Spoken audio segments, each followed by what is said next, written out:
Apakah kemudian Pak Jokowi diundang? Tidak.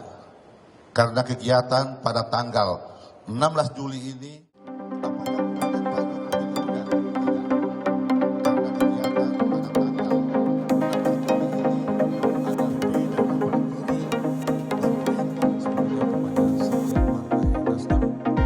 Pak Jokowi diundang? Tidak. Karena kegiatan pada tanggal 16 Juli ini apakah kemudian Pak Jokowi diundang? Tidak. Karena kegiatan pada tanggal 16 Juli ini adalah kegiatan internal partai politik. Jadi kita tidak mengundang pihak-pihak eksternal termasuk pemerintah yang non kader partai Nasdem. Itu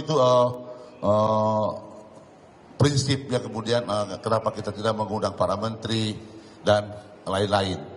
Termasuk pertanyaannya tadi apakah kemudian kepala daerah pasti kita undang yang berasal dari internal kader Partai Nasdem pada kegiatan tersebut. Tapi kalau PLT kita tidak undang.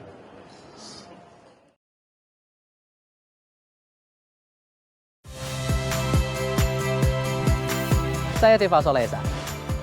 Saksikan program-program Kompas TV melalui siaran digital, pay TV, dan media streaming lainnya.